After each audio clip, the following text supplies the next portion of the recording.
Hello. Good morning, good afternoon to everyone who is with us here. Shadrach, hope you are doing good. I know that you are somewhere, somewhere in the country. I know that's In not the the usual wilderness. studio set. somewhere, Yeah, somewhere in the wilderness, somewhere in the country. yeah, Yes, my brother. indeed. And how are you doing? I'm fantastic, Nyomba. It's good to be on the platform this afternoon. We need to, break down this thing. How are you? How has been your day? Good. It's Youth Week, and I think it just came from a marathon session yesterday where we were trying to build on the next generation. That's very important because Yeah. we were trying to. I was speaking to them from the perspective of somebody who is exiting youth, Oh, yeah. because this was my final. Last year was my final year as a registered youth. Although I think people are saying youths no, have, yeah, have youth in youths Uganda. have they have heard it from you, Munyomba. Left, right, and center. You've told them you are old enough to be a youth by 6 months, and yeah, it's hard, I've my friend. left. I've left. I've now exited. I'm at Eh? the bottom of the adult or middle aged. I'm at the bottom of middle aged. That's where But maybe I've this just entered explains middle why age. yesterday the president and the minister of sports did not invite you and me to the youth in yesterday. I don't know what criteria do they use to invite youths, because I feel like this guy should inform us. We want to attend those meetings, eh? We're only Ah seeing no, rich kids in attendance, Mnyomba. What's the meaning of this? there was some datas there, Shadrach. There was some we saw datas there. we saw rich kids of youth in I mean, that was a different version, Mnyomba. Who represents us? Us, the poor kids. No, they've got their Dumisani there. Dumisani he'll tell you that he started from the ground. That's what he'll tell you. No, man. Not all respect to everybody there. Yeah, Really, all fantastic. That was respect. It was a amazing. wonderful thing. I I actually love loved that seeing one. that. I hope there's more of it, and I hope that more success stories from the youth of Zambia continue Yeah, to pour in, so that they can speak to and inspire the next generation, also guide them. indeed. Because every country is built on generations doing well. Every country Yeah. is built on each generation doing well. And that is the main conversation today, Shadrach. Just to introduce it to everybody, for the next session or so, we're going to be talking about inheritance and intergenerational wealth and the importance of it. And we thought a good Saturday afternoon session would be wise to people, especially it being Youth Day. Yeah, this time being Youth Day being tomorrow, and especially it being such a strong conversation about youth, it is important to start talking about those who are elderly, to start talking about how do you groom the next generations, and also why it's important, even as youth, to start building things that are for the next generation, and also thinking intergenerationally. So Indeed. the conversation about intergenerational wealth and inheritance, I think, first requires a definition. So, Shadrach, what is your definition of intergenerational wealth or inheritance? Well, that's a good one, Mnyomba. And his part that is so much because it's something that is close to my heart. I'm gonna go first of all with the Google definition, and I like this one partly because it explains in a much more better sense. Generational wealth, Mnyomba, refers to financial assets passed by one generation of a family to another. Right now, those assets can Mm, include cash, stocks, bonds, and other investments, as well as real estate and family businesses. So all those fall under intergenerational wealth. Now, something I like very much about division number is this. When we talk about intergenerational wealth, what people think about in our setup, they think money, money, money, money, money. No, all right. Wealth is not mm, all about money, all right. So this definition also includes things such as number one, education, all right. Passing on education from one generation to the next is part of intergenerational wealth, including gifts, people, including health. All those fall under the same umbrella of intergenerational wealth. So that's the basic definition of what intergenerational wealth is: passing of wealth, that is, in terms of assets, from one generation to the next. okay, and that is done through a process called inheritance. Yes. And this is actually talked about. Here's just some definitions from Merriam-Webster about the term inheritance. And inheritance is Yeah. the act of inheriting something. That's an important one. The act of inheriting property. And property, they mean Yeah. any form of an asset, as Shadrach mentioned, Indeed. cash, stocks, bonds. It's also the reception of qualities transmitted from a parent to their offspring. In other words, your personality or your biological. So you can inherit a disease from your parents. You can inherit facial features from your parents. So inheriting is something, and it's the acquisition or possession or condition of a trait from the past generation. So you can inherit tangibles, you can inherit biological, you can inherit emotional, spiritual, as you may call it. So you just want to look at something that is inherited, or you can look about it from a traditional perspective, which is a valuable possession that is common heritage from nature. So in other words, something that is inherited through a group of people. So you can inherit a tradition as well. You can inherit many things from parents, and we're going to talk about the Very much. 5 most important inheritances at the end. And by the end of this conversation, we would like as many of you to be able to know what should you build that the next generation should inherit, and also how to look at it, because unfortunately the word inherited means is looked upon very negatively, in a especially in a culture where there hasn't been much wealth built, and we haven't really passed on much wealth. We haven't really built wealth for ourselves. We kind of just go through life spending everything and burning it. But this is a culture where we need to start thinking intergenerationally, because if you want to build wealth, it is people who think intergenerationally who build wealth. So Yeah. I think the simple definition there puts it right, and I think some people have also chimed in as well. Derek here has said passing on. Sorry, let me just get that correctly. He's written passing on of wealth from one generation to the next. It's done via inheritance. Thank you very much. That is the exact thing that we had pointed out. And for anybody, please write down the things that capture your attention and any questions you may have. So the first conversation we've put down here is obviously defining it. Now, there's a sad truth to it. Yeah. To the problem of inheritance is that a lot of people build wealth throughout their life. A lot of people will do it. The problem is, one, we have a very poor inheritance structure in Zambia, in Very that the much. moment you pass away, your relatives converge on your property, even if you've got kids and a wife still alive. People you've Yeah. never seen come and wipe you clean, okay, like you never existed.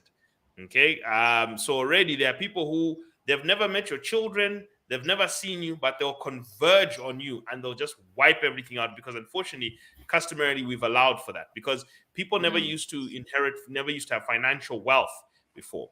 Now, when somebody leaves flats, the battle is between, not somebody can be the wife with children, but now other people are here. No, we want to take his money. No, we want to take his houses. We want to take all sorts of things. People who unfortunately, and I hate to say this, because we operate strongly in a poverty culture, there's a lot of Yeah. vulture behavior when you die. Yeah. Okay. So all the wealth you built, whether it's your cars, your anything, even a car, people are already there at your funeral. They want to start stripping you clean of everything. Okay. Yet they haven't seen you for years. So due to that, what often happens is in Africa, in Zambian setup, instead of these Yeah. things being transferred, the sad truth is a lot of possessions get swallowed into people who don't know how to manage these things, really can't do Yeah. much well with it, and as a result, Yeah. what they end up doing is squandering it, destroying it, and so forth. Even in the developed world, unfortunately, inheritance is also doesn't hasn't done very well, because 70% of wealth is destroyed by the first generation, and 90% of wealth is destroyed by the grandchildren. So somebody becomes a Yeah. millionaire, 70% possibility that the next generation are going to finish that money, 90% possibility the grandchildren are going to finish that money. So already we have a Yeah. problem with transferring wealth between one generation to another. And that is the sad truth about inheritance. Yeah. And it's because I think that is the sad truth about financial inheritance. So we Yes. do pass on stories, we do pass on things, we do even pass on history. But when it comes to passing on money, because there's a strong greed and poverty culture that we operate in, it destroys the ability a lot to transfer it. Yeah. So I don't know what your thoughts on that are. Yeah, remember, like you mentioned, you said in our setup, the problem we have is that before, when you just die, you have family members, people who've never met your kids, all those gathering up to come and squander what you worked so hard for your children. One of my grandfathers, before he died, he was actually sick, all right? And his younger brother said this. He said, Bamdala timwanja kanisha kufe chali mwabana benu bamubali shupa. I don't think bakanga fulishanga mwafu. He said that to my granddad before he died. You understand? Now you can see he's already saying that before the man dies, that he wants to take part of his share, because some of the children were difficult. They were going to be, they will not be able to help him. All right. This is my granddad from my Yeah. mother's side. Now, what I'm saying here is that sometimes, in our setup, we don't have a plan, right? A succession plan.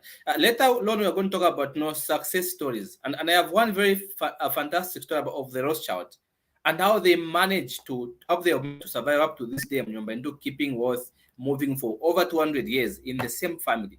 They are still on top of the business. But in our setup, like you are saying, we have a problem. All right. When somebody dies, there's no will, there's no living will, there's no succession plan, so it becomes difficult for us to grow and build on what our fathers left for us. This is why this topic speaks so much to most of us in our party, because it's something that we have seen in our everyday life, and I'm looking forward to our discussion as we go into the next phase of discussion. So effectively, what we have to understand about Zambia is, if you point at a lot of the wealth that's been built here, especially by the non indigenous groups who are in Zambia, be it Yeah, the European Zambians, the Indian Zambians, yeah. there's been a lot of Mhm. intergenerational wealth transfer. Yes. But unfortunately, where the Black Zambians are concerned, because we don't write, because maybe we still have some superstitious beliefs where if you Yeah, write a will, you will die tomorrow. yeah, We have some of these things. People are even afraid to have insurance. So we yeah, don't very even have much. life insurance. Yeah. So because we don't have those things, every generation has to start from zero. So this is why there's a strong prevalence of poverty amongst the Zambian people, the indigenous Zambian people, because we're forcing every single generation to start from zero. We're dismantling everything, whether it's the way we behave even with politics as well, where no party builds on the other. Everyone has to twist whatever the other one did, break it apart, and then start Yeah, their own yeah. direction.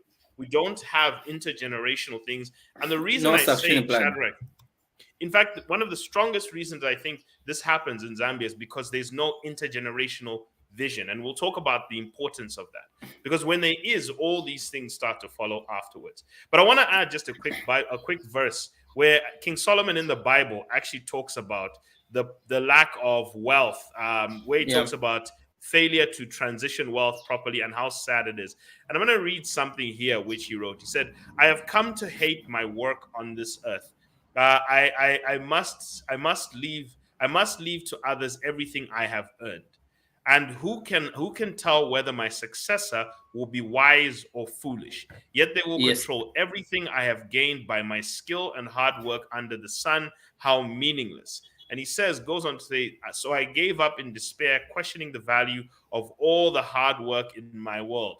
Some people work wisely with knowledge and skill, then they must leave the fruits of their efforts to somebody who has not worked for it. This too is meaningless and a great tragedy." That is That's a from great one, my friend. That's a bomb, bro. Ecclesiastes two Remember, that's a eighteen bomb. to 21. That's an amazing What are your one. thoughts Remember, on that's a that bomb. statement? Remember, it's a sad fact. Remember, it's so sad, and I couldn't agree more with the words of King Solomon when he said, "You can't even tell the mental state of someone is going to take over the results of your hard work." People have worked so hard, remember. Some parents work so hard, tooth and nail, they busted their backs day and night to simply put a roof, all right? Just to put a roof for their kids. And once these people died, the children came, they fought, they sold the house, they went back to being destitute. So Hmm. we have seen the truthfulness of Solomon's words. All right. And it's a sad truth. Remember. And from that, I can give you just a few statistics, just from the United States alone, people. If you look at the wealth and the wealth gap in the United States, all right, One recent survey number shows that the top 10% of the population holds 76% of the country's wealth. The entire United States has over 400 million Americans. And out of those 400 million, only 10% hold 76% of the country's wealth. You can imagine the gap. Now, the bottom part of the US population holds about 50%. Now, the 50% only holds 1% of the entire country's wealth. 50% of the population holds 1%. 10% holds Mm, 76%. And the major reason for this number, for this terrible disparity, is that there is a huge transfer of wealth from one generation to another within the 10%. The remaining yeah, 90% of Americans have done so poorly. And if you go to a survey again in 2018, which was done by the Federal Reserve in the United States, they reported that the bulk of intergenerational transfers are flowing to families that already have the substantial resources. And this research interestingly found that nearly 40% of the wealth that was transferred in 2018, all right, went to the top 10% of the population. Those 10%, they are the ones who transferred over 40% of wealth in 2018 to their families. yeah, Only 20% went to the lower class, and about 80% of that went to the other class. Now you can imagine. Remember, what I found so sad about this was that the Federal Reserve estimated that 72% of the wealth held by the wealthiest 10% in the United States is as a result of intergenerational wealth transfers. So there are 400 million Americans. 10% holds 76% of the wealth. And out of those 10% or 76%, 72% of that wealth is as a result of intergenerational wealth transfers. Now, you can yeah. see here, this is a global problem, not just here in Zambia, but also in the United States. But thankfully, our friends have done a very fantastic job when it comes to wealth transfers, all right? Unlike us. So if you see all the big corporations in the United States, they are as a result of intergenerational wealth. So we see people, this is a very, very important topic of our lives, but because it's also biblical. And if you go in the Bible says it is the job of the parents to build wealth for their children. All right. So when you're a dad, you're having kids, you have to think about the next generation. Are you fulfilling God's principles of being able to be the one to build wealth for your children, not the other way around? It's a God given responsibility, but and sadly, number of done so poorly when it comes to intergenerational wealth. We criticize these people badly. We don't love them. We hate on them, and I think it goes beyond jealousy when it comes to generational wealth in our country. This is why we've done so poorly.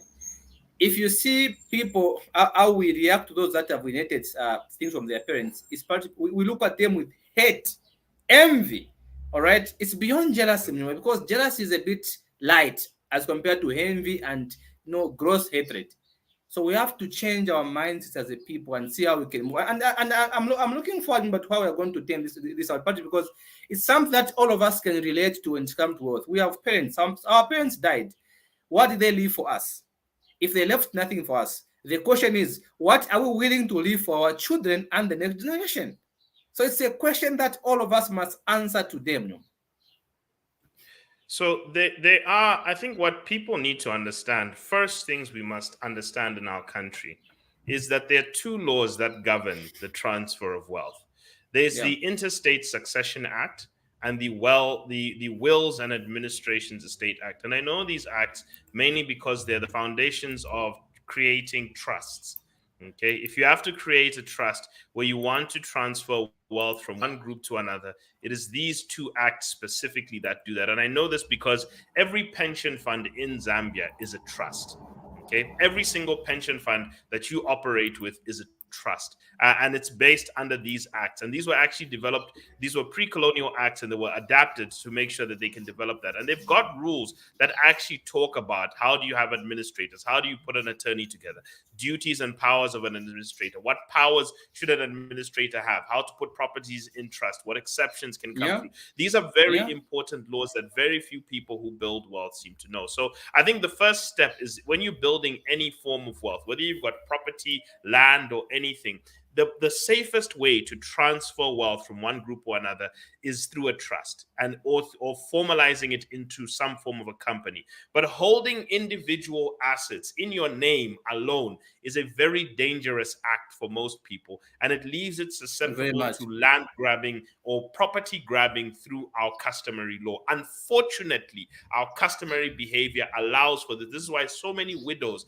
have been left in so much trauma in Zambia, because our customary acts allow for people to converge and take things that are in your name. So one of the smartest things that the wealthy in many other countries do, and even in this country to an estate, to a degree, is that they package things into trusts. And trusts are very difficult to get from, because a trust, Shadrach, actually helps this. Now, companies and trusts are actually the most effective way to make sure that assets are transferred to the people who you want them to be, because those are legal entities which are operating under instruction. Okay, this is a very important act that people need to understand. So if you want Yeah. to actually now start to familiarize yourself, as I said before, there's the wills. These are things you should read, people. If you want to have any chance at this, you should understand the Interstate Succession Act and the Wills and Administration Act. These help you now build the foundations. Setting up a trust, by the way, at the Ministry of Land, I think last time I checked, it's 400 kwacha. This is something that you can do. Okay, if you want to Very put cheap. everything together. So you can put it in the form of a company, or you can put it in the form of a trust. But once it's out of your personal hands and in the form of an entity, and you just you can now decide who you want the beneficiaries to be. Once you move things, directly into trust, you're protecting the people who you care about, and then you put a will according to it to then allow what people can have. You can even control how the money flows, everything. So we'll talk about these structures as we go along, but the first thing I think people must familiarize themselves with is to build wealth. Think about what King Solomon says: to build everything. You work hard. When you bought your car, you sold. You went for hours to work. When you bought your land, you sweat for that. You went through sales deals, business deals, customer dealing, everything. You built businesses. You had customers that you had to learn. You had to deal with difficult customers, happy customers, bad business partners, getting backstabbed, loans that went bad. All these Even things. your wife, Nyumba, stressing you at home because you're working so hard. Sometimes she complains you don't give her enough time. You worked so People hard. have You been went through a lot of left. emotions. People have been divorced because of working Yeah. so hard. So the point I am just trying to bring to everyone's attention here is that you want to make sure that all that work goes towards leaving what you want to have left behind. And there are three questions I want to just make sure people answer when they talk about what is the purpose of your life? Okay? Yeah, Just so that you understand this. And I put it into three L's here for everyone to yeah, understand. The yeah, zones of life fulfillment are in three. One is called the legend, which is the actions of your life, living in your purpose. In other words, being an inspirational story, building good relationships, being of great character that people can look up to and want to imitate, having a strong spiritual relationship with God, whatever your belief system, but for us would say it with God, and also making a contribution to your profession or to a specific sector of society that will outlive you. That is your legend. Your legacy are the physical things you leave behind. This is what sits in the trust. And this is the things that people can either build on or benefit from. Now, you want as many people who build on this stuff. Successful wealth transfer is where people hand over their trusts and their assets to people who will build on it. Because people yeah, who will benefit from it will drain it. Okay? yeah. But the people who build on it will grow it. But a Very much. trust assets are either things people can build on or benefit from. These are buildings, projects, businesses, institutions, assets, systems, inventions, ideas, memoirs, things that they can build on and they can financially benefit from. And then the third L is having a good lineage. If you want to pass away happy, having a good lineage, leaving a moral, competent people behind to continue the work and your name. And that will allow you to exist even beyond your life. So, really, you want to build a strong lineage, build a strong legacy, and build a strong legend. These are three things you want to focus on. Our focus today is going to be on the legacy and lineage part, where we're talking about the things that go into a trust, and also the leaving of people for successful intergenerational wealth transfer. That's really what you want to focus on. having Yeah. successful intergenerational wealth transfer. So I'm just going to take that down. That is what we are focusing on in terms of what you put in a trust and who you should be leaving it to and how to kind of structure it to avoid Yeah. these things that people have been going through. Now, I want to Yeah. talk about, Shadrach, some international success stories. Then we'll also bring the stories back home of Yeah. things that we've seen around us where there has Yeah. been successful intergenerational transfer of wealth. Yeah. Okay. Now, unfortunately, Shadrach pointed this out. There is a negative perception, but really, and I'm just being honest with you, the majority does come from a place of jealousy. People are just people sometimes get frustrated as to what they didn't get left behind, that they hate on people who had something left behind. Okay, Yeah. that is what unfortunately they do, because it is equally as tough for a person who has had stuff left behind to succeed, because unfortunately they often are spoiled and Yeah. they don't have the determination that the people who started with nothing to build with. So it's an Yeah. equal struggle. It's a different kind of struggle that you have. I'm not saying that boo hoo, go and feel sorry for them. I'm just telling you that either person in that position has got a limited chance of success anyway. Very Okay, one much. has Very probably much. been pampered and shielded too much for their life, while the other one maybe has a better opportunity. Now, Yeah. don't my simple statement I want everyone to go with is, don't hate, emulate. Yeah. Okay, when you see somebody doing something well and handing over wealth successfully, do not hate, emulate, learn from what they're doing. That's the Okay, point, Mnyumba. yeah. So I want to just quickly put up a video I, from Vusi. Sorry, yeah, before you go, you can yeah. go first before I put it up. I mean, but what you are saying here, when you say the problem we have is that when we see people who have succeeded because either their dad or their mom, their uncle, whoever left something for them, we hate. And you said some of them is because of jealousy. And you know what I think? I think it's beyond jealousy in our country. All right. We have this notion of thinking that because somebody was left with something, then automatically they will succeed. People, it's hard out there. Think of it this way. Solomon said it in the Bible. We read the scripture earlier. He said, all the skills he had acquired. All right. He acquired skills. He had skills. Now imagine if you leave wealth to a child who has no skills. What are the chances that they will succeed? They are very, very slim. So it is very hard, even for somebody whom their parents left things for them. It's hard. It's a lot of hard work to keep things together, people. So let's not think that just because somebody's dad left millions for them, then they're going to succeed. It's not true. We have seen a lot of people who are left with more and they squandered. All right. So people, Yeah, let's learn. If we see one person whom their father left something for them and they have worked so hard to keep it alive, let's emulate those people. You don't have to fall in love with them, you don't have to love them, you don't have to like them, but can you learn from those people? Because we have to be, commending those people for keeping their father's legacy alive. It's not easy, remember, because they are what you call internal family wrangles, external wrangle from relatives, but also the economy is rough. So mm, somebody is doing well with a little their father left for them, we have to commend them. And just a personal point, remember, when my father died, remember we suffered a lot with my brothers. All right. This is why when I see people that criticize those who have things left for them, I say, what is wrong with you people? Do you know how hard it is to have your father die and he has not left you at a place where you can say we are comfortable? Do you know how hard it is to begin a life on your own from the scratch, to begin to look for school fees for yourself? People, it's very hard to pay school fees. I spent sleepless nights, remember, crying because there was no school fees. My dad had passed. We had nothing, literally nothing, remember. All right. So when you see people that have things left to them by their parents, you should not be hating on them. All right. Do the same for your children, because making it on your own is very hard in this economic system, people. It's hard. Remember, please, guys, no, it's just personal opinion. Remember, I think when you've not suffered, you've not really wished your dad was alive, you didn't really hate on anybody whose father worked so hard to leave something for them. You should be able yeah, to say, you know what, how can I leave something for my children as well? Because you've seen how suffering is. If you've suffered to grow to make it on your own, you've struggled, and then you are hating on those who have things left for them, then you hate your children as well. You hate your children, you are a hypocrite.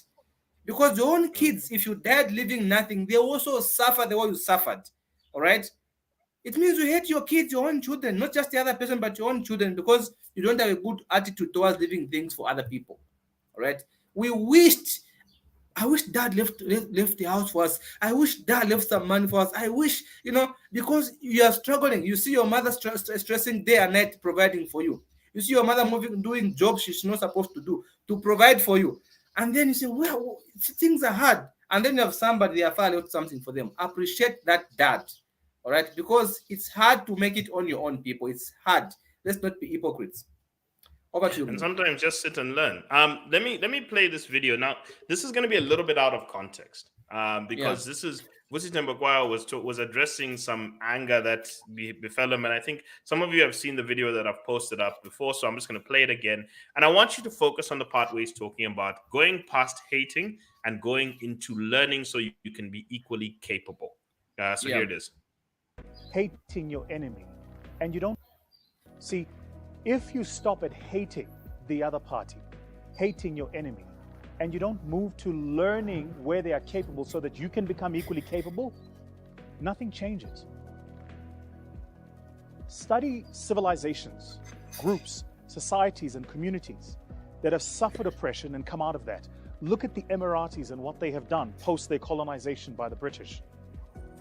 Look at the Jews and what they did post the horrific effects and acts of the Holocaust. Of course, they hate the perpetrators of their suffering, but they didn't stop there.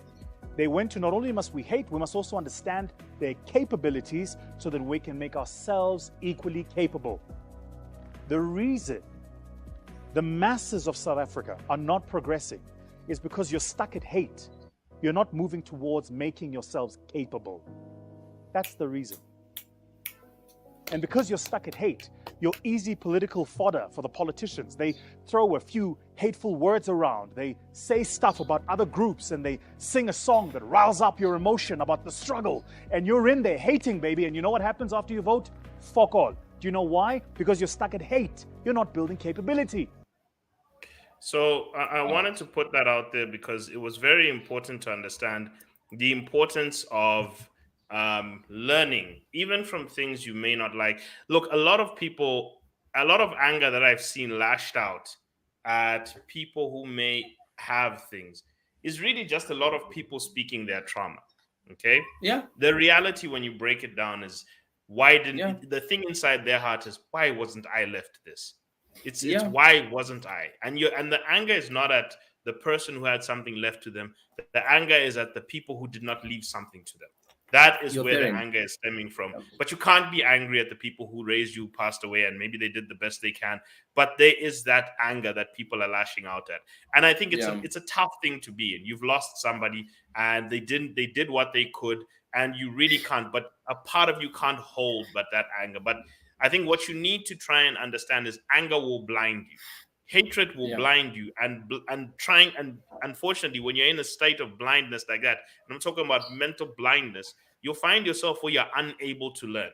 You are unable to sit down with a person who has had a structure and say, you got left a trust. How did that work? What did your parents give to Yeah. you? If somebody Yeah. has successfully taken on wealth that their parents left for them, and you can see it being handed over and built on, your question to then ask is, you as the recipient, what did your parents do to you so that I can do this to my children? What did they do Yes. to you that you turned out like this so that I can also raise children and successors who can be just like you? Because what I also want to do is I want to be like your parents, yes, but I also want my children to be like you. So what happened? What did your parents do for you? That's what I should do in terms of leaving it in the structure of a company or a trust. But then what did they do to you that led you to be like that so I can raise my kids in that way? If you can put your hate aside, you can go through that learning exercise.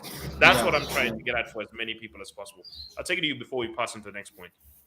I remember that's very important. And for those of you who do not know the background of the video, when Vos talked about learning from your enemies, Vos was referring to Kenan Forbes, the man that was shot this in South Africa, and he made a comment that people were rushing at him. He said, if this famous musician was shot during the apartheid regime, they could have found the killer overnight. The South Africans, instead of understanding the context of what Vos was talking about, they rushed at him saying, no, what? Apartheid was bad, my brother. Apartheid was bad. They shouted at Vos. He was being toasted left, right, and center. They missed the point. He said, why can't we learn from that system? What made them succeed? All right. What made them succeed? Remember, you put up a comment yesterday. Over 1,500, Europeans were reading. Over 40, Two million 200, Zambians. 2 million 2 Zambians. million Zambians. 1,500 British people were reading. 2 million Zambians. Can you imagine? 2 million Zambians were being read by 1,500 people. What made those 1,500 colonizers to succeed in this country? We are to fight tooth and nail to get our independence from 1,500 people, the whole entire country. The whole entire country. What made them to be so successful? They had systems, they had a culture, they had a way of doing things that was methodical, that was actually producing actual results. So instead of hating when somebody makes a comment like Vosi did, let's learn what made these people to succeed so that we too can be able to be successful. So knowing someone else's capabilities will help you to build your own capabilities. You don't have to like me, all right? I'm an accountant. If I have succeeded in accounting field, ask me, Shadrick, how have you done it? Don't have to like Mnyumba, but Mnyumba's done so in his economic career. Ask him, Mnyumba, an economist, how have you done it? So that they can also do it, all right? So if we begin to learn from those who have done it so well, all right, then we can succeed. But in our country, we hate when people have wealth given to them. We think they just wake up in the morning, they get their phones, they begin to twiddle their thumbs and money falling into the bank. It doesn't work like that. Whether your dad left something for you or not, the chances that success are just the same as somebody who has zero, because all of you must work hard to maintain. And maintaining things is very hard, people. All right? Don't be stuck in hate. And it's beyond jealousy in our country, remember. It's beyond just it's hatred, it's envy, where people don't want you to have what you have. Why shouldn't I have what my father left for me? Did you want my father to leave his wealth for you? Is that what you are telling me? So instead of you being mad at your dad for not leaving you enough wealth, you are mad at someone else whose father left some wealth for them. It's not fair, people. Your dad should have done the same. He should have left something for you to make it easy, because some of us had to work our tooth and nail from the ground, Mnyumba. This is why we appreciate men and women who left things for their children, because it's the noble thing to do. And it's a Bible principle. It is the job of the parents to leave wealth for their children, not the other way around. So when you are hating on those who have wealth left for them, what are you saying? You hate your children. You don't want to leave things for your children. You're a bad person, or you are a hypocrite. There are only two things, remember. You have hatred within you. You are jealous. And you are a hypocrite.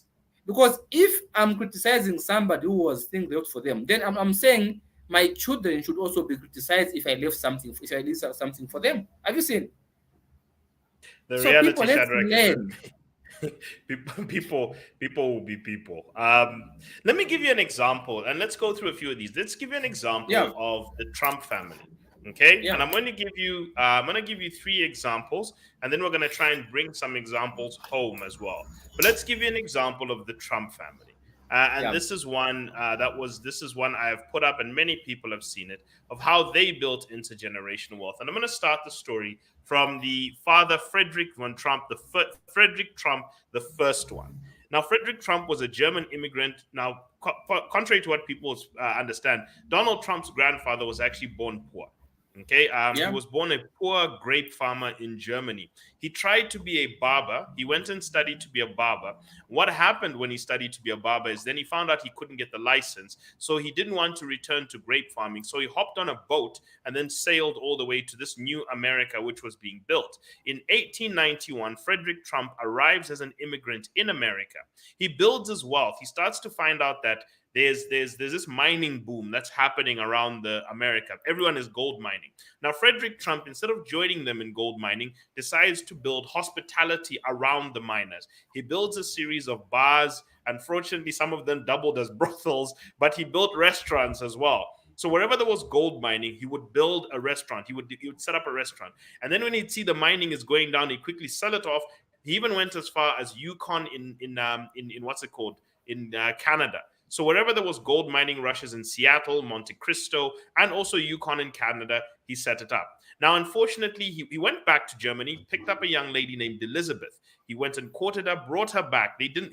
Her family didn't like him. He brought her back to America, married her, and then they started to build their family there. Now, Frederick Trump later on, especially during World War I, when people didn't like Germany, he started to hide that he was German. He started to work on the low, but he stored up some wealth.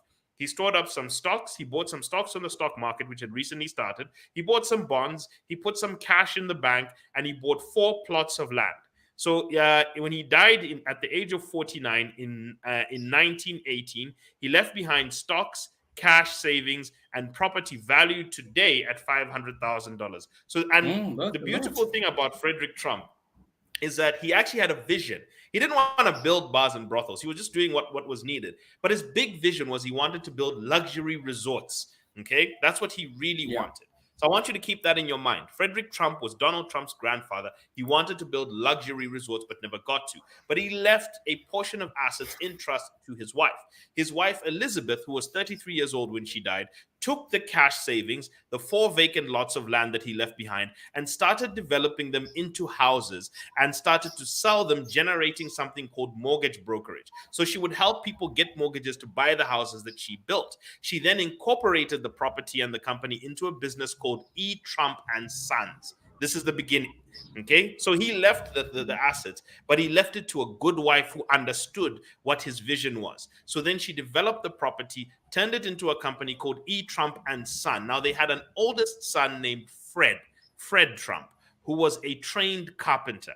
In 1929, Fred takes over. Elizabeth's son, Fred, took over the business. So remember, Frederick the First died in 1918.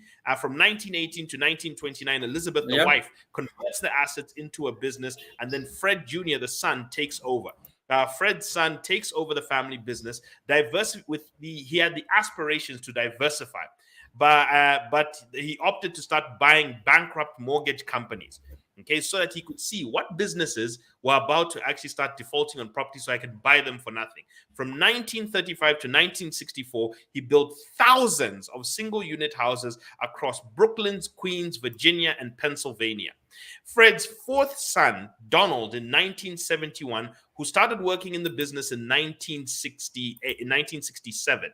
His fourth son, Donald, starts working in E. Trump and Sons in 1967. Donald then rises and then takes over the family business. He was raised and groomed in it. And he's been officially working there, and he renames it the Trump Organization. Over the next set of decades, Donald proceeds to diversify the business into 500 business entities, including residential properties, hotels, resorts. Remember the grandfather's vision. Luxury resorts, towers, Yeah. golf courses in various countries. Today, the business generates an annual revenue of $450 million. Let's look at where it started. Okay, a poor immigrant who was the child of a grape farmer, multiple children, floats in with nothing but the shirt on his back, builds up to $500,000 worth of wealth. His wife picks it up for the next 10 years, builds that $500,000 worth of assets into a company. Okay, a thriving business and a company, hands it to a son who turns it into a multi-million-dollar company, who hands it to his Yes. son who turns it into a multi-billion-dollar company. Okay, that is successful intergenerational wealth transfer. And you know why? Because through this string, Shadrach, was the transfer of the vision. That vision to keep building. Yeah. The one thing you can notice is each generation kept building. Like they understood property building. They kept on doing this. And they figured out what to do. One was a carpenter, then started the carpentry and then built it into property. Then the other one says, right, I'm going to start developing condos and everything. So each generation knew for the wife to take stocks, cash, and empty vacant lots and start a mortgage brokerage company means she understood her husband's vision. That's what it means. Because he had the vision to do that himself. Why did he buy those empty lots of property if he wasn't going to develop them? She knew he had ambitions to develop them. So you can see that the vision is going, and Donald Trump has handed it over to his children, who have taken what is a nationwide business into an international business. Now, you can hate on Donald Trump all you want, but you can also learn from the structures they are building. Why did he turn it into the Trump Organization? Because Donald Trump knew his father wanted to diversify. If you go to the story Yeah. here, it says that Fred's son, had ambitions of aspirations of diversification. So because Yeah. he had that, Donald knew that I have to turn this into the Trump organization so that it's not just E. Trump and Son brokerage. It is now going to be the Trump organization so that we can hold multiple businesses underneath Yeah. the umbrella. You see the importance of each of them knowing the vision that the previous one had, and that was Yeah. continuity. So maybe the issue with many people failing to hand over businesses and wealth and transfer is that they are visionless in their wealth, and they don't know what the next generation is supposed to build on with it. That's the first example I wanted to give. I don't know if you have any points on it first. But that's actually a very perfect example for the Trump family. Trump went on to become the 45th president of the United States. Do you know Yeah. what helped him also to become president? It's because he had the Wealth. money. Wealth. Wealth. Trump spent No one spent supported. between 2 to 4 billion US dollars for him to become president. People, do you think it would have been possible for a non-entity, for a nobody to become president? No, it wouldn't. So Yeah. generation wealth plays an important role in our lives, people. Let's not demonize. This is why it's become difficult for you to make it, because you hate something that should be able to laugh. You should Yeah. love this concept. You should love the idea of working so hard and leave something for your children, help your wife, help yourself. But you are hating so much on people who have things left to them by their parents. It becomes difficult for you to grow. And remember, I have another example, all Yeah. right, of the Rothschild. Okay, Mm. we all know that the Rothschild people is by far one of the biggest entities the world has ever seen. Okay, sorry. I think we've I think we've lost Shadrach for a bit. Hopefully, we'll be able to get him back. I think he's just frozen for a bit. Yeah. So I think he is trying to explain the history of the Rothschild family, who started a banking legacy. The Rothschild family started with an old Mayor Rothschild who was was from the olden days, and then they raised five boys who became legends in the banking industry and basically invented the government bond industry. So all you ever hear me talking about when I talk about government bonds all the time, it's actually the invention of the Rothschild family. They actually figured out how to create a government. Not that they invented it; it started from the Italians. They actually started by building in the bond trading industry, but they were ones who actually also they did now take it mainstream, especially at a time where gold was the basis of the asset markets. And I think we've gotten Shadrach back. Hopefully, you'll be able to now continue. Thank. Oops. Yeah, there you Oh go, yeah. Shadrach. If you can just return back to your story. Yeah, you just started about the Rothschild, so I gave people a little bit of a backstory. Oh, fantastic. That's amazing. Okay. So I was logged out. I was logged out. Just now starting. Huh? They didn't see it, right? Yeah, Did they see the screen? no, they didn't see it. Yeah, you Oh, just fantastic. froze Oh, at the good. beginning. Yeah, yeah, we can see Really? you now. Okay, fantastic. So I hope that now you can see my screen. Please give me a comment. Can you see the screen, people? Can you see the screen? Yeah, I can see it. Okay, Yeah, I can see fantastic. it. So now, guys, what you're looking at right about now is a story of the Rothschild. Okay, and the reason why I bring this story to you is part because it is one that also speaks to transfer of generational wealth. Now, the Rothschild people is among the 10% I told you about that has successfully managed or to transfer wealth from over 200 years. Now look at the diagram I've put for you there on your screen. Mr. Yeah, Mayor Amschel Rothschild joined his brothers in family trading business. Now, this one you can see it was in 1763. Now, before I give you a bit of the story about this kind of this issue, I want to tell you that in 2020, this company reported 1.3 billion pounds in revenue. Who does that? Very few companies worldwide can turn over 1.3 billion pounds in revenue. Do you know why? It's because they have system. Now, let me give you a background. Mayor Rothschild, all right, was working with his brothers. You can see from 1763 to 1769, 1770 when he got married, he had children. So you know what? In 1763, he was working with his brothers. and things were going on well. In 1769, the crown prince gave him a mayor title of court of factor, which gave him an advantage. In 1770, this man got married. All right, he married a very beautiful wife, very smart, and they had 5 children. Now, here's why I bring this to you.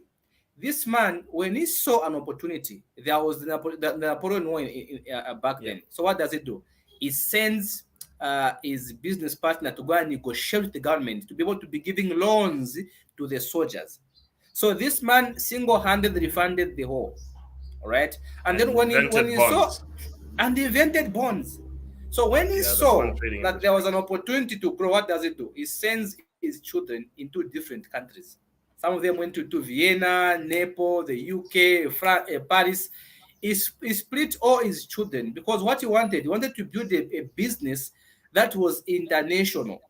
So their bank became the first bank to go international. Even when this man died, what helped his children to transfer wealth? He made a single rule. He said, wealth can only be transferred to male children. That meant the female children had no chance of acquiring that wealth, as other than getting married to their relatives.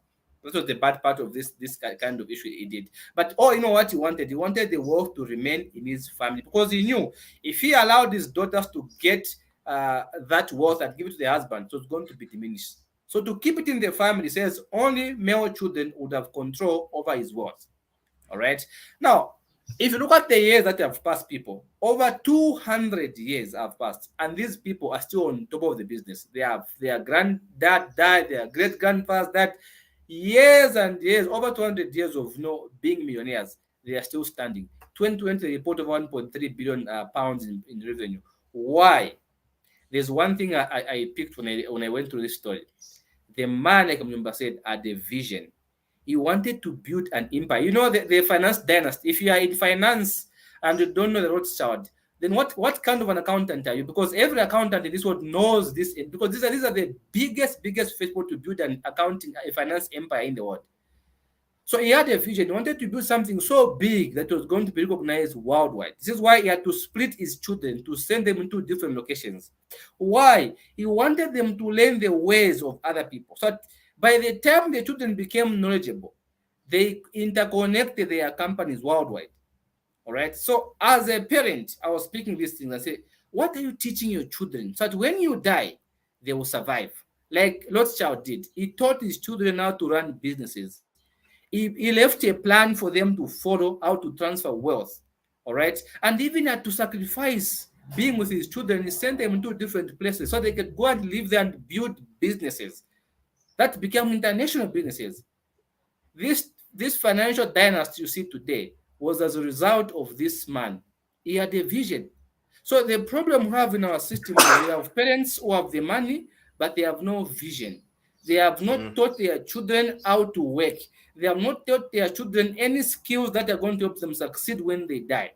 All right. So, people, there is literally nothing wrong if somebody lives wealthful. You can see from the wealthiest people on earth, and I gave you some statistics. I said 76% of the world's the wealth in the United States is owned by the 10%. And those 10%, 72% of those is from intergenerational wealth transfers through inheritance.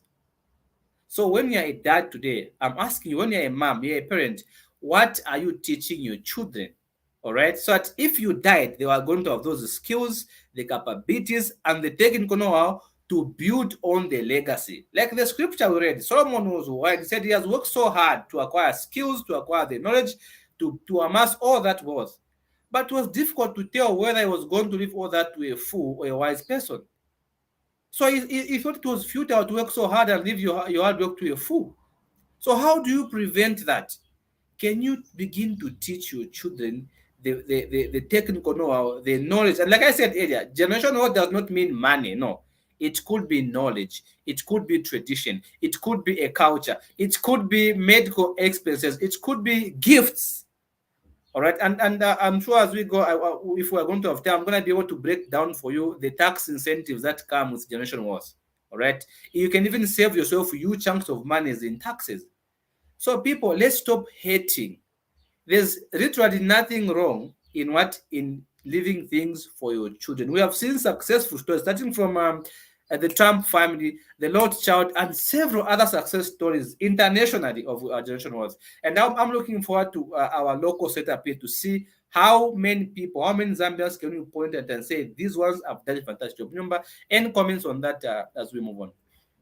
I mean, this is the typical intergenerational business wealth transfer, and I'm going to talk also about intergenerational businesses towards the end, because I'm also going to give you some a presentation that we did on intergenerational businesses and the importance of building on them. But I want to add to this, because one of the things you do see is that they building a legacy in an industry is also one of the most common ways that you do see wealth being built, successfully built, and somebody Yeah. expanding through that industry. So I just want everyone to try and focus on that. But I'm going to give you a story quickly here. It's a 2-minute video of a family. This is a Korean family who built something called Bulbright, a light bulb company from a Korean immigrant who moved from the US straight in, and with his daughter. And I'm just going to play a few minutes of it just so that you can understand. But it's a very, very interesting story. I spent almost 3 years with a Korean company, but it's a hard time with getting money. Korea has no money, so I got money from our import buyer. Meantime, I opened my eye. Oh my God, this is the ultimate. This is Road and Taylor. This is like a USA. Then I decided I can make the dream something I can make. Then I decided 1971. My own company, which is Bulbright, was founded. I often think about what would it be like if I moved to a new country now, where I didn't speak the language, where I couldn't eat the food, like literally couldn't eat the food, and there was no phone, there was no way to communicate with everyone, and I just had to start a new company by myself with my husband in a country that I didn't know. I can't honestly fathom that. I went to college, and then after college, I worked at Price Waterhouse. I went to school at night to get my MBA. And after that, I went to work for what I thought at the time was my dream job. I was working in Hollywood, working for a producer, but on the business side of things. And the business was moving back to New York. And at the time, the company was about to turn 30. My dad was turning 60, I was turning 30. And he kind of sat me down, having not said anything until that point, about we'd really like you to work in the family business. It's not the space, it's not the merchandise. We need the manpower, we need. And honestly, I think, okay, can you help me? And so it was very subtle, not so subtle. And at that time, I was at a inflection point in my life, turning 30. And I said, you know what, it's kind of now or never. And I would hate for the business to be sold or just not having given it a shot. She made the final decision. So I say, hallelujah. He started me in customer service. And I said, why am I starting in customer service? I have my MBA, I can run the financial department, I can do whatever you need me to do. And he said, you have to start with the customers. The way of business is mechanically completely earth and sky, like big difference now. But its concept is the same thing. When you work hard, when you good relationship with the customer, that's most important. I think he thought, okay, she's starting at 30. I'll consider letting her have some more responsibility a decade from now. 40, when the business was 40 and he was 70. 2 years earlier than he expected, he did hand over the presidency, and then he became chairman, and then I've been running it since then. I remember sitting with my customer service manager at the time, and she came to my office with a problem, and she said, oh, we have this problem with this customer, what should we do? And I literally leaned and said, I have no idea, I just became president yesterday, and you've been here for 20 years. What do you think you should do, we should do? And she said, I have no idea. Andrew used to make all the decisions. And I went, wow, this is what the change of leadership, is going to look like. So I made a very deliberate intent in building a team that was A, smarter than me, and B, empower them to make the decisions. I think that's probably the biggest difference, is the leadership style is different. And it was the appropriate leadership style for that time in the business. And I think this is the right time to, we've grown so much. So if I had to make every micro decision, it would not be fun, A, for me, nor would it be fun for my team. Once you small dream, succeeds 110, then You got encouragement. Then I figured out this is country. It's really, if you work hard and you can succeed. What do I think the American dream is? I agree with him that for me, America stands for possibilities, right? I think hard work is important, but I think that's only one element of the American dream. I think there's other parts though, and I think part of it is not only what you did for your own family and the families of the people that worked at the company throughout the 50 years, but also what you give back. 9/11 happened right before I joined the company. And I remember thinking to myself, why am I doing this other than it's my family business? And one of the industry leaders at that time, I remember, I have the ad up on my wall, said, America needs light, beautiful light, and we're responsible for providing it. And to this day, like that is the thing, that's my guiding light. I look at that and go, I now as a leader. So just gonna try and that one was running for a bit, but yes, that Yeah. is the story of a company called Bulbright, and it is a story Yeah. of a Korean immigrant who moves to America, starts a light. He was a salesman for a light bulb factory in Korea. Decided to start a business there, brought his family and his daughter, who was born in America.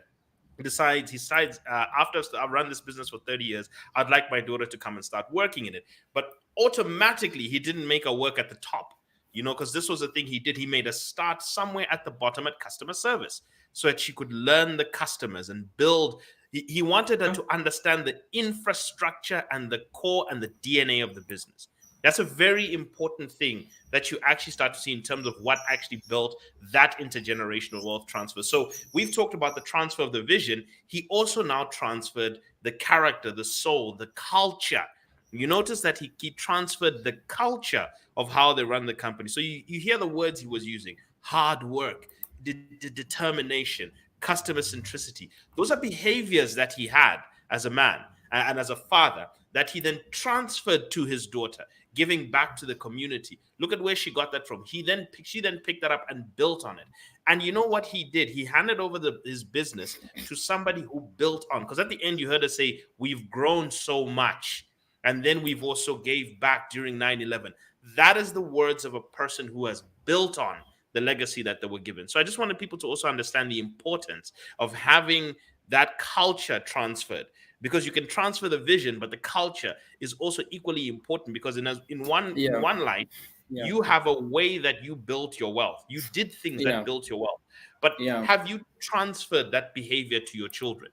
Have your children picked up that stuff? So we'll talk about that coming from now. But Shadrach, I want to just then pivot into family businesses, because I've Yeah. seen a lot of people who have built businesses and they haven't incorporated their family into their businesses. And because family business is a engine by which wealth is transferred, because then the shareholding and the positions are then ranked very well, and that brings things home here to Zambia, where the most successful stories of intergenerational wealth transfer often comes through family businesses, be it the Indian community such as Trade Kings. They're one example of people who have started a family business from the trunk of the car, and it was they even profiled on CNN, where they now managed to pass it down to the grandchildren who have taken it from one generation, grown it to a production company, and then expanded it to multiple kinds of things as well, be it farming, those things. Zambeef is an intergenerational family business. And as much as it's listed on the stock exchange, it is. And by the way, people, some of the listed companies in this world are intergenerational family businesses. Yeah. Zambeef Yeah. was originally it was a Zambia. farm owned by the Burton family. Okay, Yeah. big old Zambeef was a Burton family farm, and then the two daughters of Mr. Burton decided, one married another man who started another successful farming enterprise, while the other one married Carl Irwin, who we all know then starts Zambeef, takes that and they build on it. So there were marriage decisions that were made very well here. And then they expanded that, turned that into a business, and then it's been handed over finally. But it went through two cycles of generational management. You have seen even here, and I think one of the locals where we are going to come up with this understanding of the word hating. Because I've seen with Zambians, and this is my concern, Shadrach. Yeah. Nobody has a problem when Indians and white Zambians transfer wealth. We have a problem when black Yeah. Zambians. That's how I can tell you it's jealousy. Because if you had an It's issue with the transfer of wealth, you would have that issue with Indians. Because every with single everyone. Indian multi-billion run business here today is a result of a grandfather who came from somewhere, handed over a business to somebody, who then handed over a business to somebody, and it Yeah. is the business that you see Yeah. today. A lot of white-owned businesses are intergenerational handed estates that have been handed over. But the moment a black person in Zambia hands over wealth from one to their child, all of a sudden they're greedy, they're Satanists, they're all sorts. We hate them. Then the children go and do that. And one prime example of this, and whether you like him or not, one of the problems I have is that people tend to throw a lot at Mr. Simon Wewer, who Yes. has obtained wealth from his father. Simisona Yeah. State started together from the father, and he Yeah. has built on it. Okay, he's Yeah. not just a social media man. He's there working on marketplaces. He's there trying to Yeah. expand a business. He's there trying Yeah. to grow Simpson. He improved it. So Yeah. people don't understand. That is an example. That is one of the few examples of successful business wealth transfer, because we all know somebody whose parents had a business. They handed it over to the children. Even just like a restaurant was handed over Yeah. to the children. Poof, gone. Okay. Yeah. We've seen people running businesses to the ground here in Zambia. Yeah. And there's an example of a person who has successfully handed over a family business. So I want us Yeah. to look at, I think you can bring your comments maybe on him, but I'm saying that as Yeah. Zambians, especially if you're a parent, especially if you're running a business, Yeah. instead of sitting in comment sections, lobbing empty threats at the man or saying all sorts of things or trying to bring him down, my advice to as many of you who are business owners as possible is go and sit down with the man and ask him, how did your father structure this business so that it was Yeah. successfully and smoothly handed over to you? And how Yeah. did your father raise you so that you took the business and grew it? Because I need to know how to raise my children. That is a black African Zambian man. That is an example of who you should be going to ask Yeah. how to raise your children successfully, because he is Yeah. the recipient of the right parenting that resulted in a Yeah. person that has grown the family business. He has also dealt with the family structure. Also ask him, how did he deal with the Yeah. family structure? Were they fights? Were Yeah. they not? You are a Yeah. successful businessman. Switch off your comment section, get off your desk, drive to that man's office and ask him questions if you can, because that's what you should be doing. Otherwise, your business is going to end up like what King Solomon says. You don't know if you're going to hand it to somebody who's wise or foolish. And you don't want to see Yeah. that where your business dies with you. I don't know. That's your point, Sean. Before I hand in the point of family legacy. And remember, people, like when we talk about family business, and I'm so happy because we have an amazing example of how that should be done in our country. We have a man, Mr. Chitambala Mwewa of Simon Mwalen Television. People, stop hating on this man. We are not here to tell you to love him or to like him. No, that's not our job. We are here to ask you to please, can you pause a bit and begin to think? Would you be happy, all right, if you work so hard and then all your worth is given to your neighbor's children? Would you be happy? Would you be happy if you worked so hard your entire life? You went to school, you spent sleepless nights, you ate go over lunch, and then after all the hard work, other people come and they grab all your hard work, and then they enjoy leaving your children suffering. Would you be happy with that? The answer is no. The Bible says it is the duty of the parents to leave wealth for their children. And Mr. Mwewa did that for his children. So now I see comments like this when people are hating on Mr. Stambara. They say, you have never worked for anything in your life. Everything you have, you inherited. People, it's not true. That's lunacy. What kind of lunacy is that? That's lunacy, people. Do you really think that building can run itself? And I happen to know Simosona Hotel people. 10 years ago, if you went to that building, it was like a desert. This man he has worked so hard to bring it back into its current state, and people are now having weddings there. He works tooth and nail to keep his first legacy alive. Can you go to your number, sit down with you, Mr. Stambala? What challenges did you go through when your father died? Or how did you overcome those challenges? What have you done to ensure that your own children follow the same path?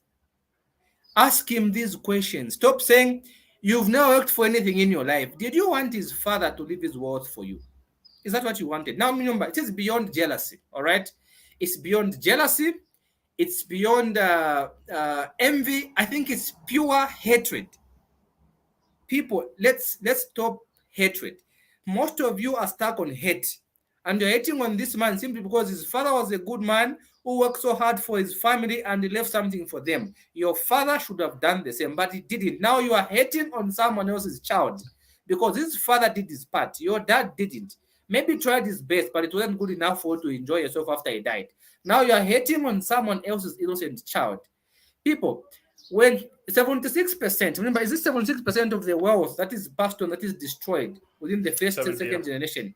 And then 70% of 90 by wealth the is third. destroyed, and 90 by the third generation. This man has survived. What behaviors has he had to adopt for him to survive? Because when you have the money, people begin to sleep around, begin to mess around. People do all sorts of bad things. How did he navigate the tax issues? How did he navigate the expansions? How was it diversified? Ask those questions. Some of you think, hey, what people think, Nyumba. They think this. They think Mr. Stambara wakes up in the morning, gets his phone, begins to film everybody, and money is making itself. Nobody running things. That's what people think. And you are hating, you think he has it easy. No, it's not easy, people. He has employees he has to pay. He has to deal with difficult tenants. How does he handle difficult tenants? He has to deal with leaking roof. He has to deal with maintaining the surrounding. He has to deal with different repairs and maintenance and renewals. Do you ask him how he manages all those things? Who helps you handle these things? You don't. Or you say, you've never worked for anything in your life. It's not fair. You who has worked so much, what do you have in your life? Since you've worked so hard in life, what do you have? So people, we have people like him. Whether you like him or you don't, you can learn from him. This is what Voss was saying. Instead of being stuck at hate, all right, can you pass that and say, how have you managed? What makes you, if you think he's taking time doing live videos, ask him, how do you manage to have all so much time? Maybe as a team behind, it's going to help. You know what? I have this team, I have this, and here's what I do, here's how I run it. But what do? We are stuck on hate. And because we are stuck on hate, it becomes difficult for you to see the value of working so hard for your children. And I think it's pure hatred, it's hypocrisy, and it's envy. It's beyond jealousy, people. All right. So I think if we pass that hatred, that bad debt mentality of hating on people who have things left for them, we think it's easy. It's not easy, people. Failure and success can come to all of us all. Whether your dad left something or he didn't. We know a lot of people in Mumbai who sold houses. And that was last time I was joking, saying, what, if you don't have a house, don't worry. Some rich kids soon will sell what their father will leave for them. There are plenty of houses everywhere. People will be selling. Right? People fight within the family. What have you done? Do you have a family lawyer who helped you to become so successful? Because their father died years back. People, it's not fair to keep saying you've never worked for. Do you think for the past 15, 20 years, it's just been sitting, money is coming? Is that what you think? You must be a lunatic to think like that. So people, let's begin to embrace and learn from those who have succeeded. The problem we have in our country is that we hate people we should be learning from. Yesterday we had a youth Indaba, and I think that was amazing. The president was there. Several youths from different walks of life who've made it from the scratch were in attendance. Why don't we ask such kind of youths? Why don't we promote such kind of events? Why don't we support our local indigenous Zambians who are doing phenomenal things? But what do? We are okay seeing a Patel having a business and leaving it to his son. But we're not okay seeing him we were doing the same. We rush at him and shame him and say all sorts of things. That's hypocrisy, all right? And that's anger which you have for your parents. You want to date to someone else's child. It's not fair, people. Let's begin to learn from people who've made it. And I think Mr. Chitambara is a perfect example of somebody managing their family business so well, and we have to learn from him, people. Let's stop the hypocrisy. Let's stop pretending. Let's stop the hate. Let's learn. So you see, part of what I also have to make on that statement is that a lot of Zambians complain that there is no data in a Zambian context. They always say there's no data and information. There would be if you didn't demonize it. If we actually applauded those who successfully handed over wealth from one generation to another, where it was built on. If we actually talked about that more and we actually lifted it up in society, a lot more examples would come out. You see, what we praise in society gets spoken of more. And if we praised the fact that people were able to leave wealth to one another and we sought to learn from it, more of the family wealth or the business wealth that was handed over from one generation to another. I think another example also is the Speaker of the House, apparently. And I Yeah. just wanted to make sure this was concerned. Her father was a business person in Western Province. That's why when she declared her assets, she declared over 300 million kwacha worth of assets. And people were like, wow, how does the Speaker of the House have 300 million kwacha? Because her father was a business person, raised her up in that way, and then she continued the family businesses. And right now, it's probably running away somewhere. And while she can now be Speaker of the House, but it has grown to a 300 million kwacha estate because of good intergenerational wealth transfer. These are the conversations again we should be having, where people can Yeah. now start talking to each other about how they successfully did this. But because we demonize it, especially when it has black skin, especially when intergenerational wealth has black skin, we demonize it, hate on it, therefore we cannot start studying it. And what we need to improve Zambian intergenerational wealth is to have more domestic case studies of people who have transferred wealth Yeah. successfully Yeah. from one generation to another and have built on it. Therefore, so more Zambians can find courage and inspiration in doing so. But I want to talk quickly, pivot quickly, Shadrach, to a presentation that we once did on family businesses. And Yeah. this has to do with just a few slides on the world's family businesses. This is global family businesses to help you build it. Sorry, that's that handsome gentleman there was just there to greet you at the beginning. But now, family businesses are the most important engine of long-term national economic development. Okay. And those of you who are entrepreneurs, you must think about passing it from one generation to another. They are the primary contributor to GDP growth around many countries, and they are they are strong wealth creation engine. When you hand over here, if you look at this is a study by Ernst and Young Global and University of St. Gallen, and this was a survey of the 500 largest family businesses in the world. Collectively, they generate $7.2 trillion of revenue, which is 8.5% of the world's GDP. Now, these are not just family run businesses anymore, but these are family controlled and family owned businesses. And they found that Yeah. Yeah. 54.4% of them are publicly listed on stock exchanges. So your family business Yeah. doesn't even have to stay at Kantem, but it can even grow people to eventually the point where it can even become a listed company. They employ 24 million people around the world, which is 0.7% of the global workforce. These are just 500 family businesses, by the way. 500.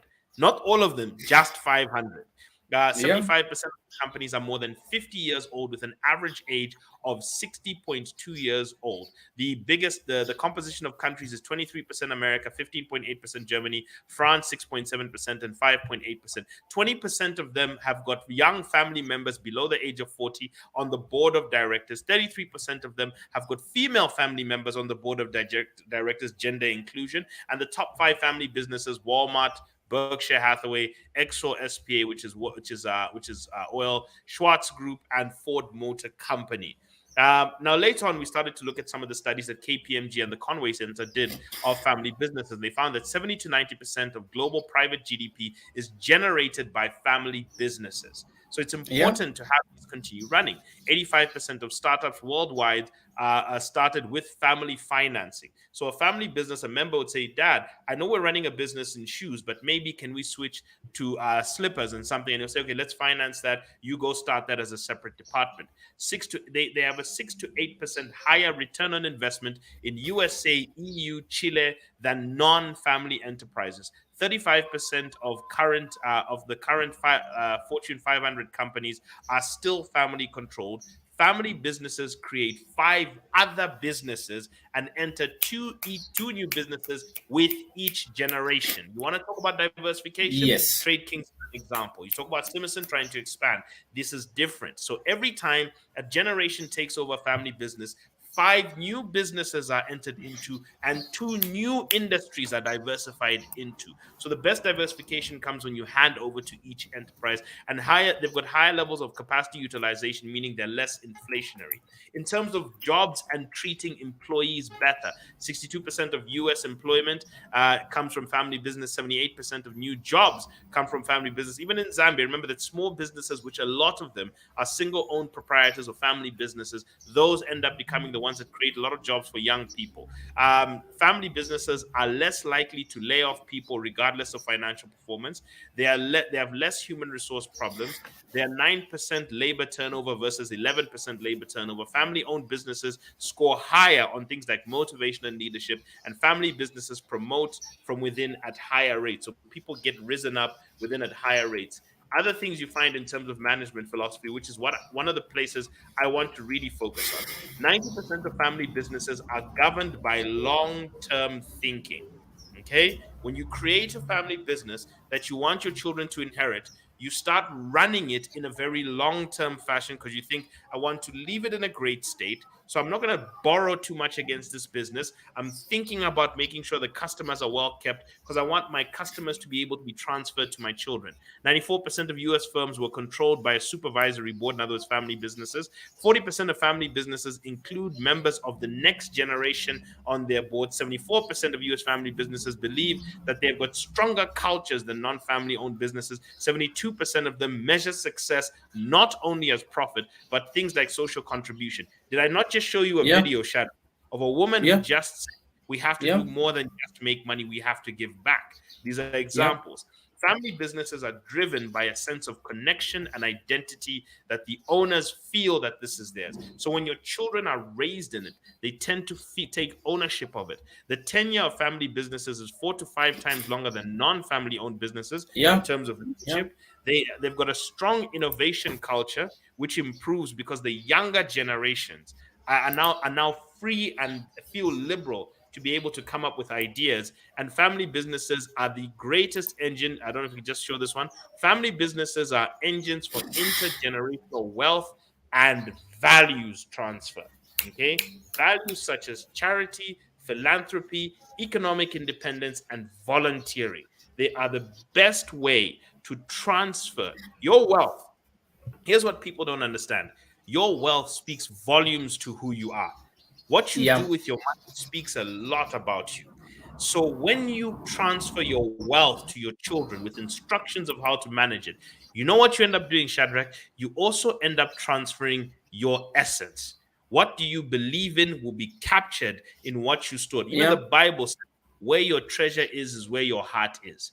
So if you're Yeah. actually speaking to people about what's in your heart when you're transferring, you want to transfer what you believe in to your children. Yeah. Transfer how you Yeah. made it and how to actually build it. Not just the assets of the business, the running of the business is a way Yeah. because it's to it. So the running of your wealth portfolio actually helps you transfer your beliefs. Because if you believe in hard work, your children will learn it from the way you've run your business. If you believe in treating people well, your children will learn that from how you treat your employees. What you believe will reflect in the way that you've made your money and the way that you've grown your money, and other Yeah. things that you see in terms of a family business. Very good at inclusion. 24% of family business, they even have female CEOs. We just talked about the speaker whose father was a business person, handed it over to her, and she has built that. Well, is that not gender inclusion done through family members? Now in Zambia we have this problem. This one specifically because we have the land grabbing issue where the male family comes and wipes out the land. So we've got land issues, especially in rural Zambia. I'm being honest with you, the male side of the family, this is the problem that the Wills and Estates Act was made to clean up. The male owners come and say, right, you as the widow get off. We are going to grab this land. So there's land grabbing that takes place a lot during this. So this is why putting your land in trust protects it so that even the female family members can then also benefit from it and not be thrown into obscure poverty, hoping to get married just so that they can get back to having food on their table. If you want to protect the women of your family, the daughters you have and your wife, this is something that you need to be able to start looking at. And then just finally, I wanted to just quickly add to here that family-owned businesses, as we talked about, they've got women and they've got youth in it. So if we're talking about inclusion of wealth, youth, finally, historically, they are able to form more durable enterprises where you can share values in business. So the final thing I wanted to just quickly add on to this is the formula, the biblical formula for transferring wealth from one generation to another. And I just want to quickly read a portion of scripture that actually is the formula for this. So I know that we're trying not to take up too much time and we're trying to wind this up very quickly, but this is First Chronicles 28. And I'm going to read Yeah. from verse 9. And this is the segment where that's called David's plan for the temple. And this is where he hands it over to Solomon. I'm going to read the verse quickly. It's a bit long. But it says, and you, my son Solomon, acknowledge the. Sorry, let me just get back to there. It says, and you, my son Solomon, acknowledge God your father and serve him with your whole heart and with a willing mind. For the Lord searches every single heart, understands every desire and every thought. And if you seek him, he will find you. But if you forsake him, he will reject you. Consider now the Lord has chosen you to build the sanctuary. Be strong and do the work. Then David told Solomon the plans for the temple. I'm just going to now summarize the rest of this.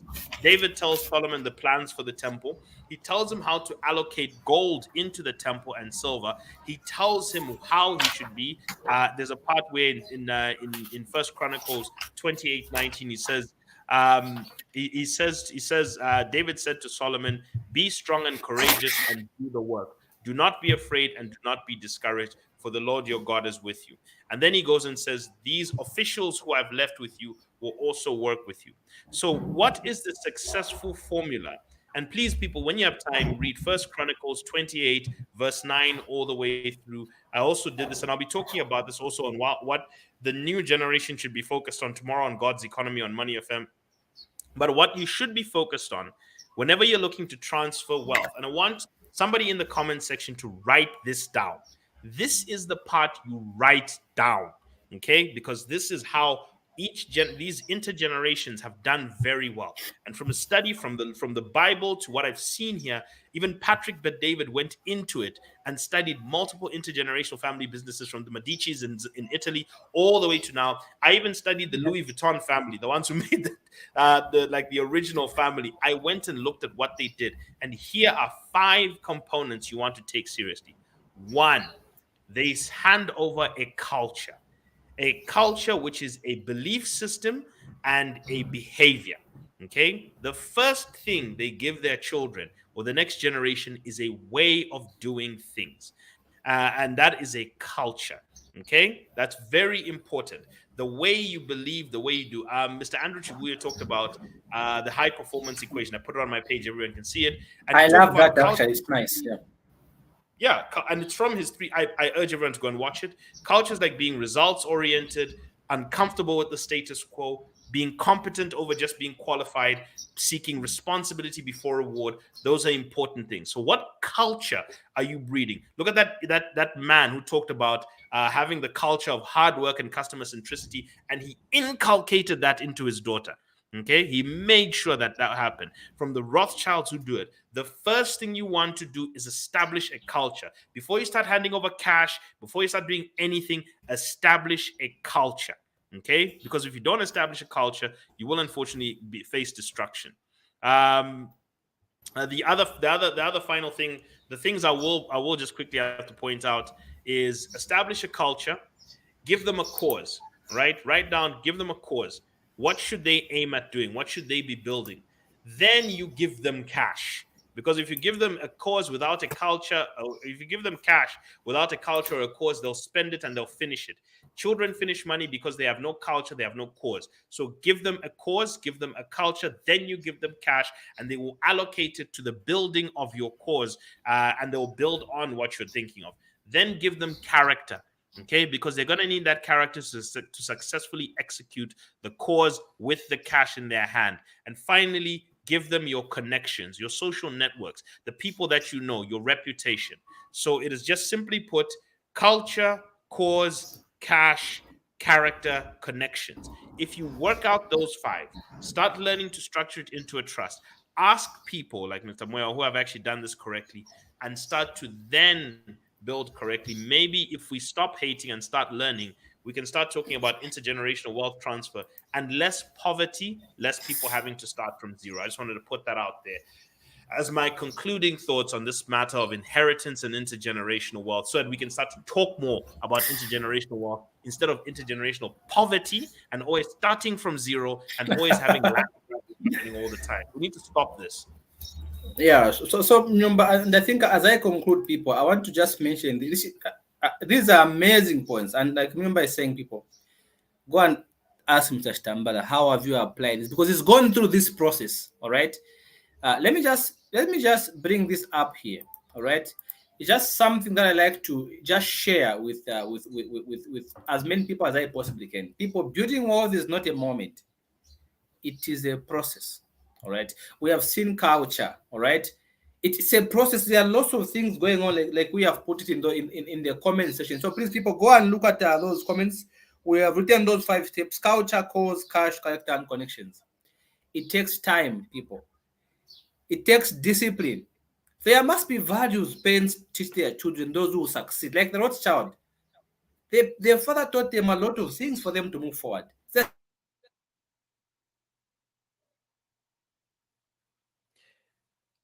Okay, I think we've lost Shadrach one last time, unfortunately. The same Oh, with it's back. Mr. Stambalamo. There must be something his father.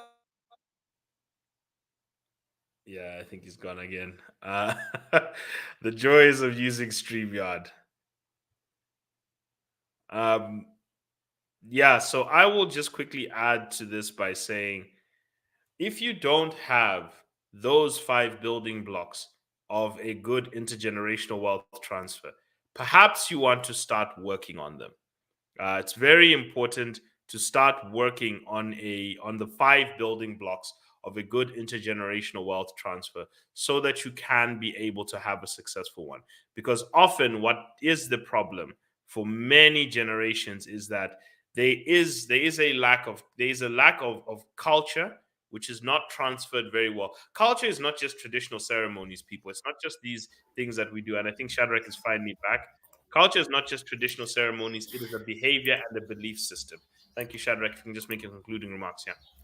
So people, like I was saying, that building wealth takes time, people. It is not a moment, it's a process. It may take time, it may take discipline, money. Of course, you need to protect your health. All right. So health plus wealth is what gives you some measure of happiness.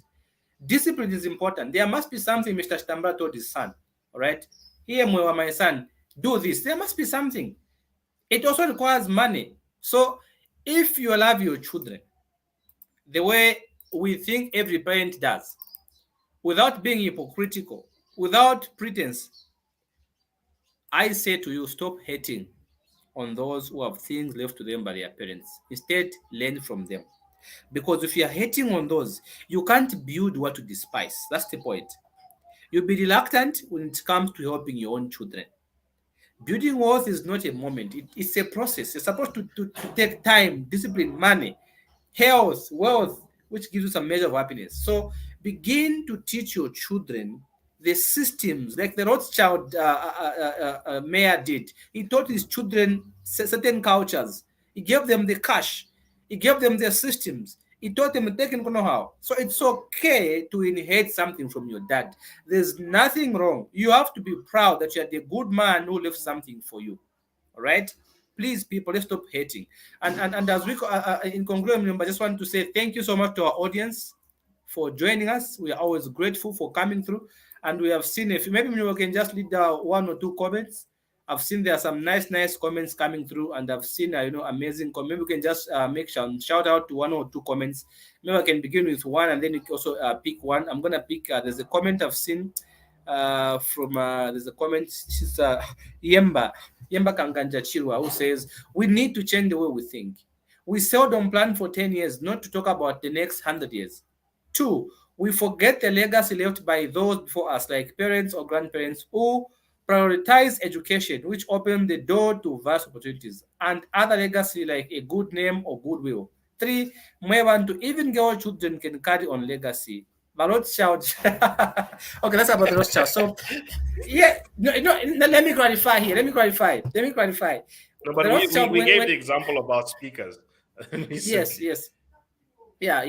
It did not say that the children, the girl child, were to get 0. No, it simply said he wanted the male children to be in charge, not the female children to be in charge, because they were going to marry other people. Right? I'm not sure if you've seen one more comment which you can read. Yeah, I'm Okay. gonna read this recent one that came in. My takeaway is know your enemies, know in depth the people who you want to become. Ask the right questions. How to get where you are. How did you maintain it? Teach your children systems and big vision.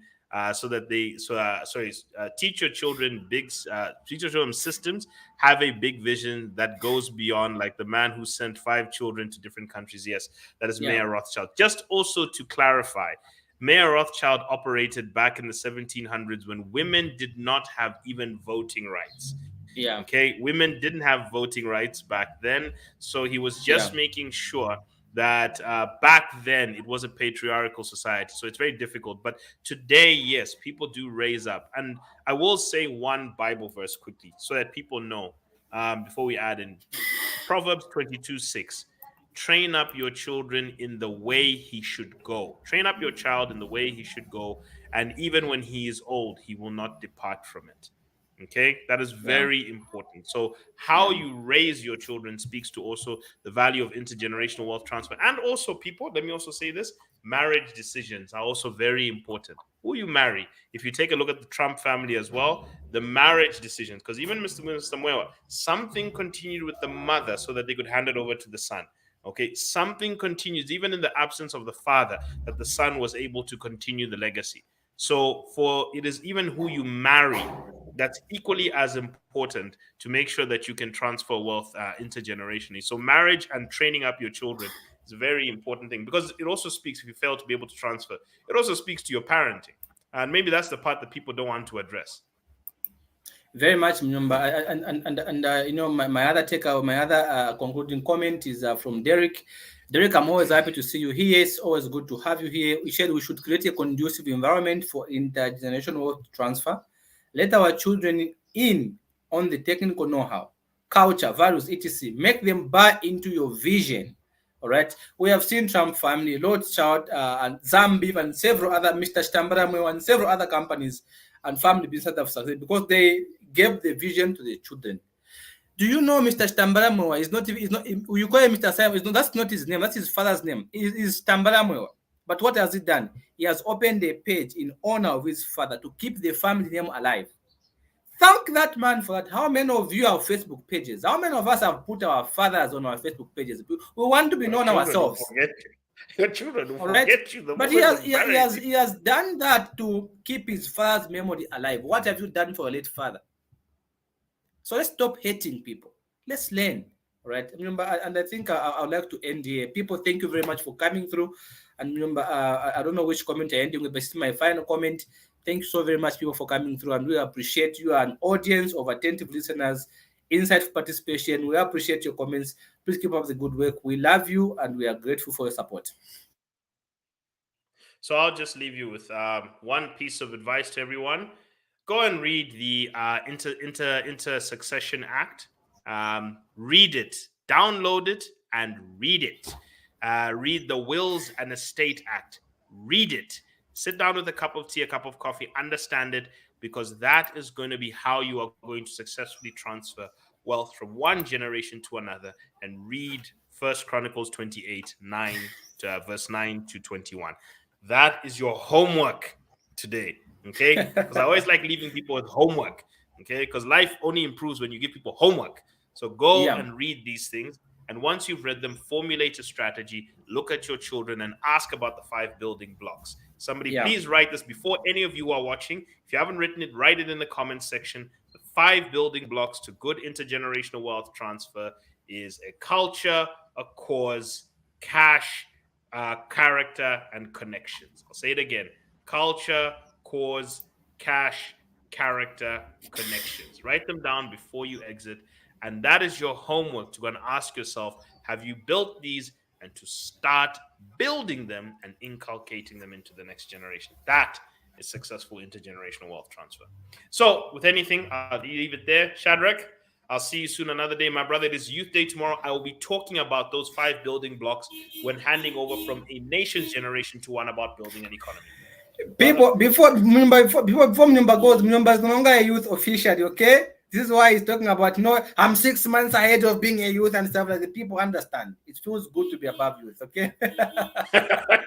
You are in trouble, people. I am handing over the reins because I'm middle-aged now. That is... Cheers, my man. Fantastic. Cheers. Bye-bye, Mnyumba. Thanks.